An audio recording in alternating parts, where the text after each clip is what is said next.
The advent of cheap, reliable surveillance drones has turned Ukraine into one of the most artillery-intense battlefields ever recorded. Estimates suggest that Russia may have already fired between 20 and 30 million artillery shells since the full-scale invasion began. And when you add Ukraine's own millions of rounds, the total number of shells fired on both sides likely sits somewhere in the 30 to 40 million range. That already puts this war far above the US artillery expenditure in Vietnam, roughly 20 million shells over an entire decade, and approaching the shell counts of some of the most brutal battles of the First World War. Ukraine and Russia have reached those numbers in less than 4 years, and with far greater accuracy thanks to drones guiding nearly every round.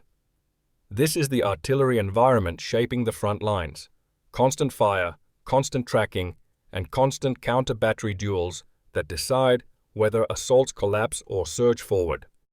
I'm Tuomas, a former officer in the Finnish Defense Forces, and in this third episode of our series on how weapons have actually performed in Ukraine, after looking at the tanks in our first episode and fighting vehicles in the second, we're now turning to the real backbone of modern land warfare: artillery.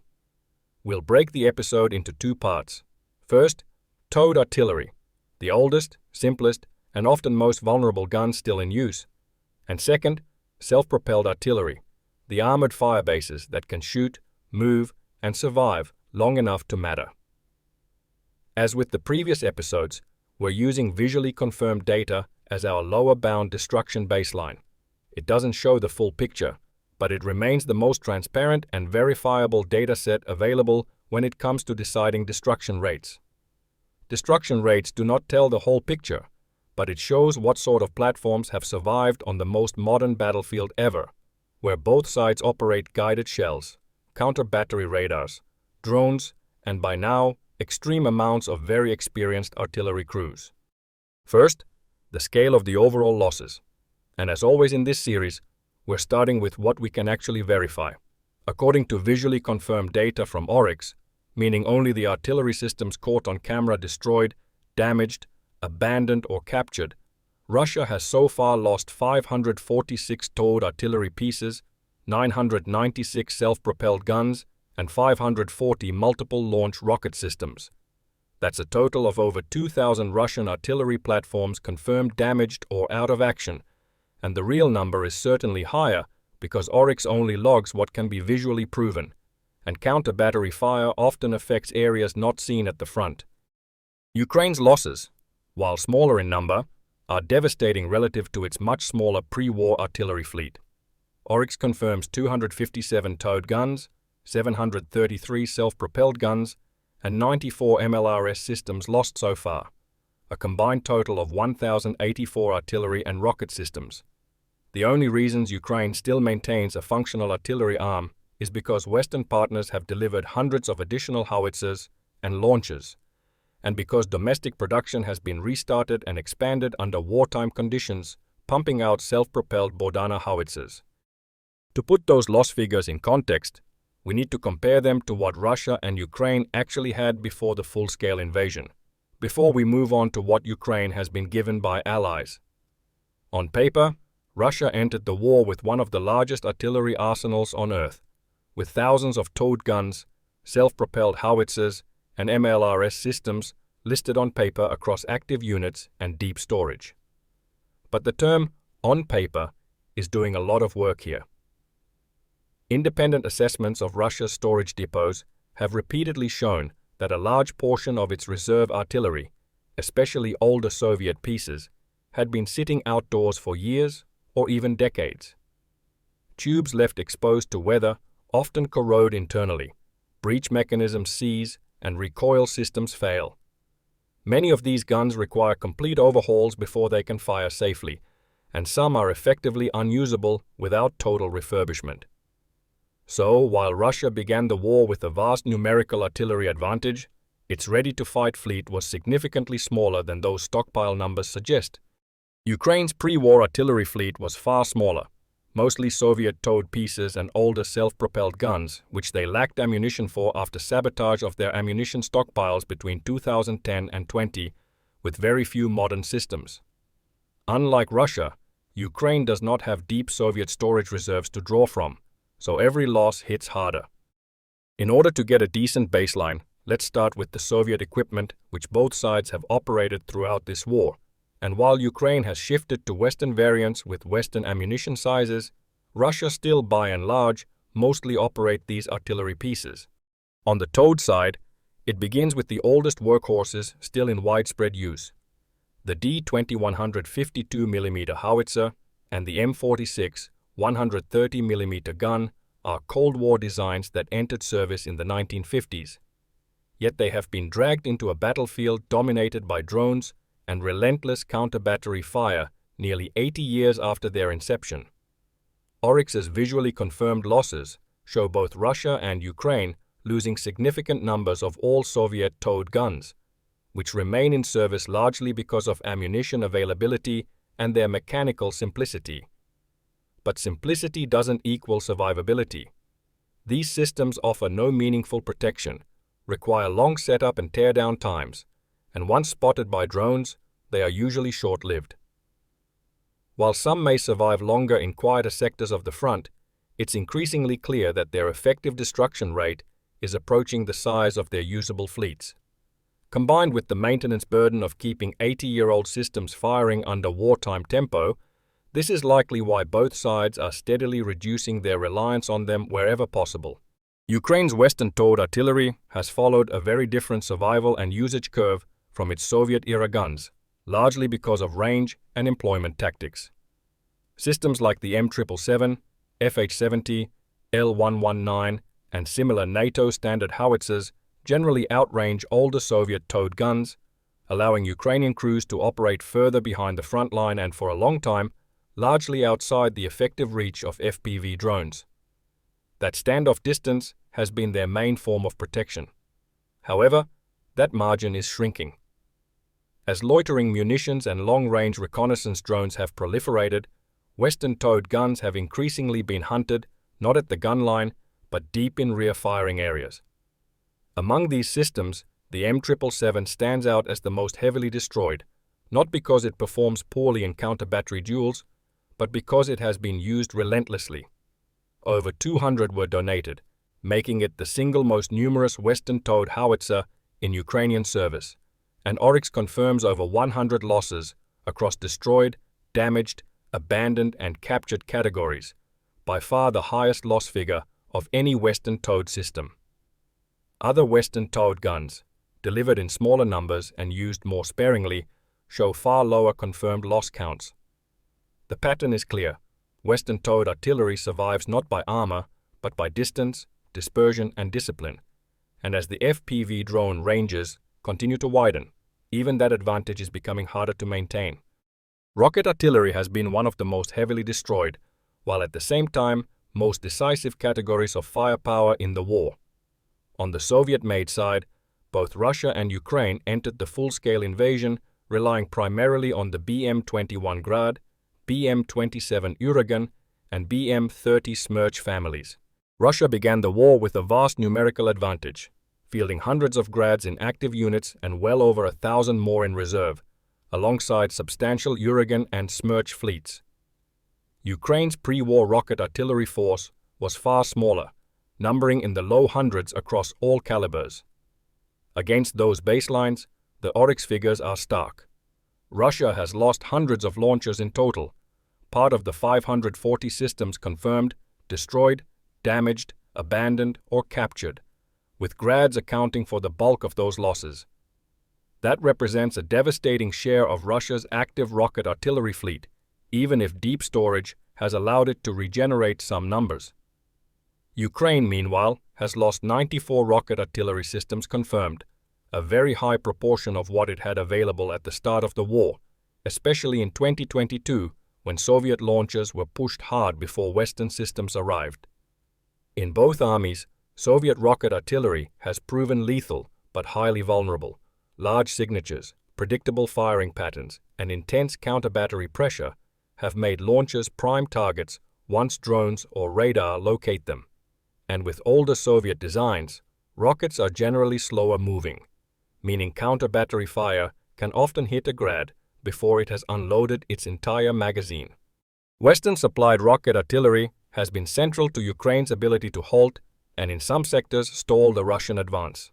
Everyone remembers the early impact of HIMARS and M270, but they weren't the only systems that mattered. Less talked about platforms like the Czech upgraded RM70 Vampire, along with smaller numbers of other Western launchers, entered Ukrainian service from mid-2022 onward, and they did so after Ukraine had already learned some hard lessons about what survives on a drone-saturated battlefield. Unlike Soviet launchers, these systems are almost never used for saturation fire. They fire fewer rockets from greater standoff distances and relocate immediately. As a result, their visually confirmed loss rates are exceptionally low relative to the damage they have inflicted. HIMARS and M270 losses remain extremely low compared to their use, despite their outsized strategic impact on ammunition depots, command posts, and logistics hubs. The Vampire, although more exposed and closer in concept to a Grad, has still performed better than Soviet launchers thanks to disciplined employment and integration with Western targeting networks. The pattern mirrors what we've seen with tanks and fighting vehicles. While the tech is generally better than what Russia employs, survivability comes down to more than just technology. It is about sensors, range, networking, and most importantly, training and restraint. The standout artillery systems for both sides in this war has been self-propelled guns and howitzers. As with newer rocket artillery, they can move before a response comes in the form of a drone or counter-battery fire. On the shared fleet side, both Russia and Ukraine went into the full-scale invasion, relying heavily on legacy Soviet systems, the Gvozdika, Akatsiya, Gyatsinta S, and the heavier Musta S.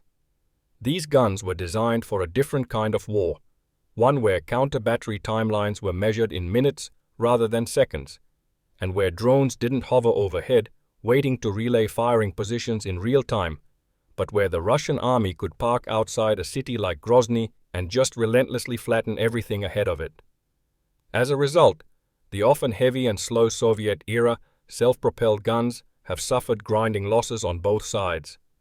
Oryx's visually confirmed figures show hundreds of these systems destroyed, damaged, abandoned, or captured. When you look at the destruction rates rather than raw loss numbers, the scale of the artillery grind becomes impossible to ignore. On the Ukrainian side, Soviet-era self-propelled guns have been burned through at staggering rates. Nearly 90% of Ukraine's pre-war Gvozdika fleet has been confirmed destroyed, alongside more than a quarter of its Akatsiyas. Russia's losses are lower in percentage terms, but still significant. Roughly 20% of its Gvozdika, Akatsiya, and Gyatsinta S fleets are confirmed destroyed, and for the more modern Mistas, anywhere from a quarter to over a third of the pre-war fleet is already gone.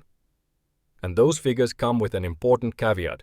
Both sides went into the war with large numbers of so-called reserve guns that existed mostly on paper, vehicles stored outdoors for decades, with worn barrels, degraded hydraulics, and missing components. Many of those systems are effectively non-recoverable under wartime conditions. That means the real destruction rates, measured against actually usable artillery, are almost certainly higher than the percentages suggest. And the war has made brutally clear that even large pre-war stockpiles do not translate into lasting firepower when attrition runs at this scale. So how do the Soviet self-propelled guns compare against their Western counterparts? In short, they're fighting the same war, but they were built for a very different one. Where Soviet SPGs rely on mass and endurance, Western systems prioritize mobility, automation, and rapid displacement, and that difference shows up clearly in survivability. Two systems in particular carried the early load for Ukraine, the Polish Krab and France's Caesar. The Polish Krab was one of the first Western self-propelled guns to arrive in meaningful numbers, entering Ukrainian service in mid-2022. Built around a NATO standard 155mm gun and modern fire control systems, Krab gave Ukraine range parity and often superiority over Russian artillery. It has taken real losses, but those losses have been measured rather than catastrophic. Oryx confirms dozens of Krabs damaged or destroyed, reflecting how heavily they have been used, particularly during major counteroffensives. The key point is survivability. Crews frequently survive hits, and damaged vehicles are often recoverable. What's more important is that the Krab nudged others to also deliver modern artillery to Ukraine, and with tracks, it gave Ukraine a real early mud-capable system with the kind of technology you'd expect from a modern Western self-propelled gun. And, perhaps more importantly for Poland, it has given them going on 3 years of battlefield data, meaning that the new iterations of Krabs coming out will likely come with the kind of upgrades expected to make it tougher against loitering drones. The 16mm top armor makes it incredibly vulnerable to pretty much any drone on the battlefield, so unless you're going to have the kind of air defense Polish doctrine calls for, we're likely going to see new models with thicker top protection. The Caesar entered Ukrainian service in mid-2022, at a point when Ukraine struggled with artillery survivability. France delivered the first systems early in the summer, and Denmark followed with one of the more remarkable contributions of the war, transferring every Caesar it had in service, effectively zeroing out its own fleet to support Ukraine. That decision alone says a lot about how the system was viewed by NATO. On the battlefield, Caesar has lived up to its reputation. Its wheeled chassis, minimal setup time, and brutal shoot-and-scoot performance allow it to fire and relocate before counter-battery radars or FPV teams can react. In practice, Caesar can quite literally outrun the kill chain, drones, targeting and return fire all arriving just a little too late.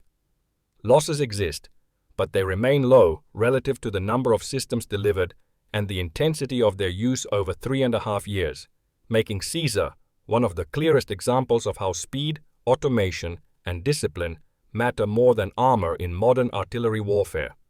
And, as my old French teacher would say, les faits parlent d'eux-mêmes, or in English, the facts speak for themselves. France has steadily delivered more and more barrels in their aid packages, capping out at 90% of all barrels produced this year, meaning that the systems outlive their barrel life, which at this rate, as far as I gather, is getting close to 6,000 rounds per barrel. The German Panzerhaubitze 2000 began arriving in mid-2022, with around 36 systems delivered by Germany and the Netherlands by mid-2025. From the outset, it was treated as a high-value asset rather than a disposable one, meaning that it didn't follow Ukraine's mechanized brigades like the Krab has. In combat, its strengths are obvious. Exceptional accuracy, automation, and rate of fire allow it to deliver massive effects in very short firing windows, and when used properly it is extremely hard to kill. Oryx's visually confirmed data shows only a small number of losses, modest given how much firepower these guns have delivered. Its main limitation hasn't been survivability, but sustainment. The PZH 2000, like many of Ukraine's other Western guns, can fire faster than Ukraine's logistics chains can comfortably support, leading to rapid barrel wear if pushed too hard. Ukraine adapted by using it for short, intense missions, followed by immediate displacement. Compared to the Krab, which is often employed closer to the front and under greater risk, the PZH 2000 is typically kept slightly further back as a precision asset using ramjet or bonus shells, and that disciplined employment explains why it has survived better despite being just as lethal. The British AS-90 entered Ukrainian service in early 2023, with roughly 30 systems initially transferred over several batches, increasing to 99 systems by late 2025. By modern standards, it's not a cutting-edge design. The AS-90 dates back to the Cold War's final years, but it still represents a clear step up from Soviet-era guns in terms of crew protection, fire control, and overall ergonomics. In Ukraine, it has largely been used as a conventional tracked self-propelled howitzer like the Krab, following active units around rather than being deployed to blunt counter-offensives like the PZH often has.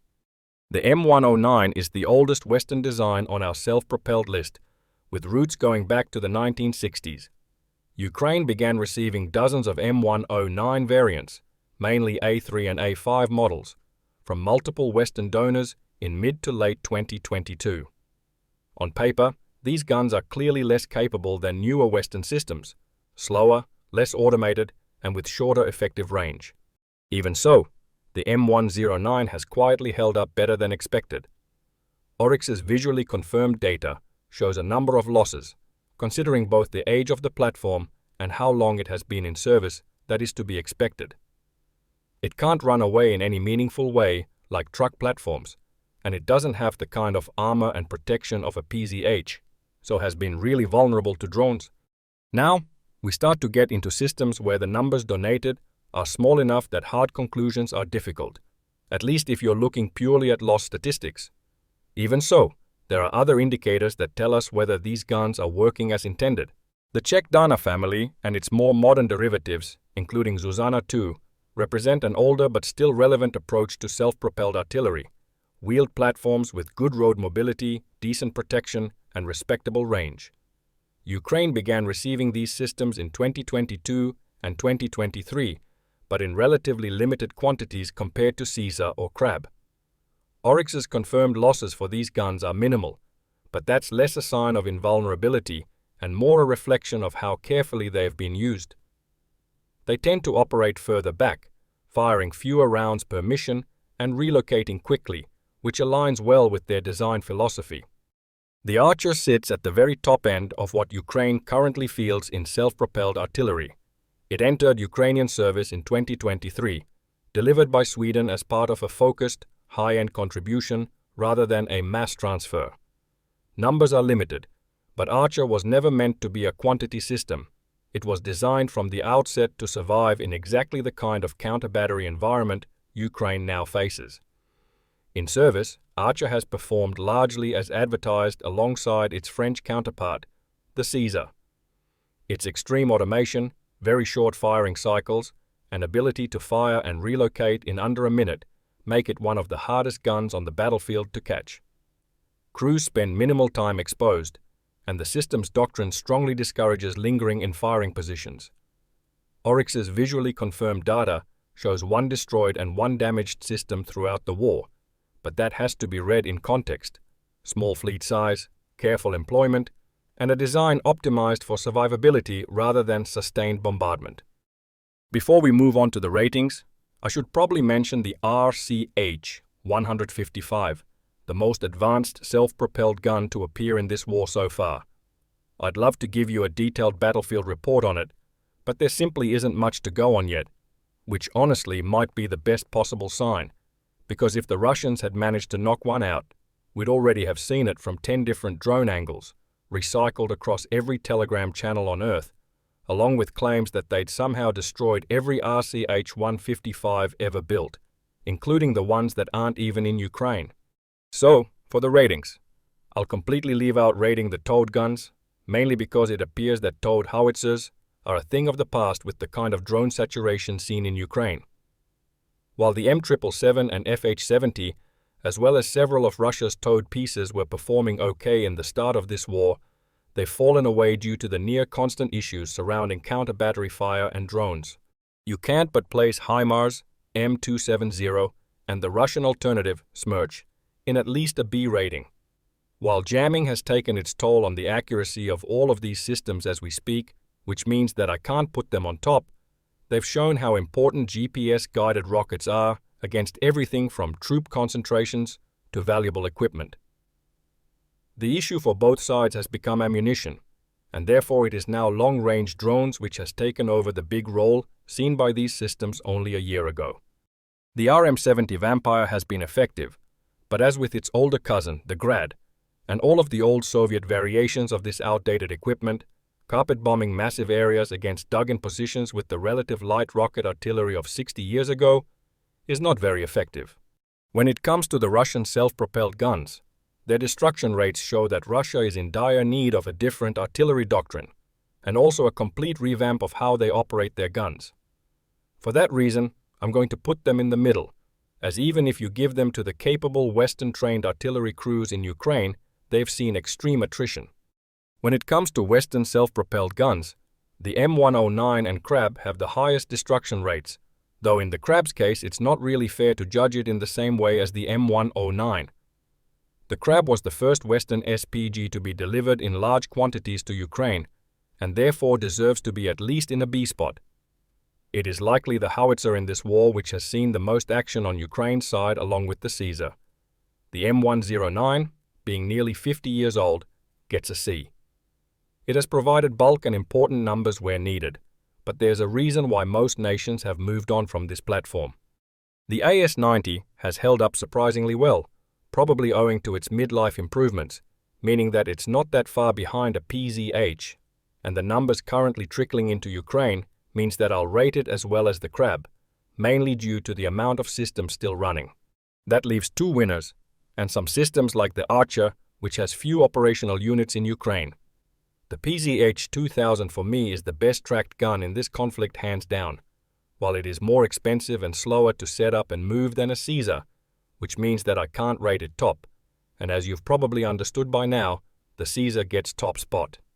The era of truck-mounted artillery is well and truly here, and the kind of speed and low destruction rates seen in the French gun means that it gets top spot. Not only due to its expertise in counter-battery fire, but the fact that there's well over 100 systems in Ukraine for over 3 years now, and only 15 have been destroyed. If I were to rate the Archer, I'd likely put it at just below the PZH 2000, once Sweden's new donation of 18 more arrive. I'm sure we'll have more data to judge them on, but it is a great platform, which I think will perform similarly to the Caesar for years to come. In any case, I hope you've enjoyed this video, and next week, if time permits, we'll move on to APCs. For the other videos in this series, you can find the links in the comments and description. If I don't catch you before Christmas, have a wonderful holiday and Merry Christmas.